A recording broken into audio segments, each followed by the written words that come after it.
Aux États-Unis, il était l'un des financiers les plus en vue avant d'être condamné à 150 ans de prison pour escroquerie. Bernard Madoff est mort derrière les barreaux. Il avait 82 ans. Bonjour Emmanuel Saint-Martin. Vous aviez sorti en 2009 chez Albin Michel et surtout n'en parlé à personne. Bernard Madoff était devenu le symbole de la crise financière.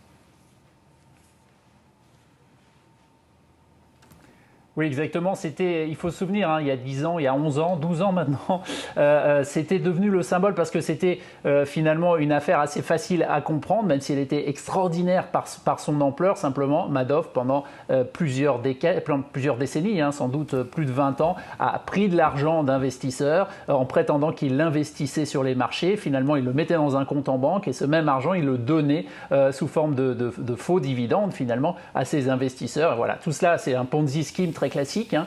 Ça a marché pendant très longtemps parce que les marchés financiers, eh bien, ils étaient en train d'exploser à ce moment-là. Il y avait sans cesse plus d'argent qui arrivait à investir. Ça permettait de maintenir cette fiction des investissements pendant aussi longtemps. Et donc effectivement, même si c'est quelque chose de très marginal hein, dans les systèmes financiers, c'est devenu un peu le symbole des excès à l'époque, en 2008-2009. En tout cas, ce qui est sûr, c'est que c'est la crise financière hein, de 2008 qui a mis fin à ce système Madoff parce qu'il y a un moment, eh bien, devant cette crise financière, beaucoup d'investisseurs ont voulu retirer leurs fonds de chez Bernard Madoff. Il n'était évidemment pas en mesure de leur donner cet argent puisqu'il n'existait plus nulle part. Il avait déjà été distribué sous cette forme de faux dividendes. Et à ce moment-là, eh bien, l'ensemble du système s'est écroulé et Bernard Madoff a été dénoncé par ses deux fils qui travaillaient avec lui et qui ont toujours prétendu, les deux sont morts depuis, l'un suicidé, l'autre d'un cancer, qui ont toujours dit qu'ils n'avaient pas connaissance des activités frauduleuses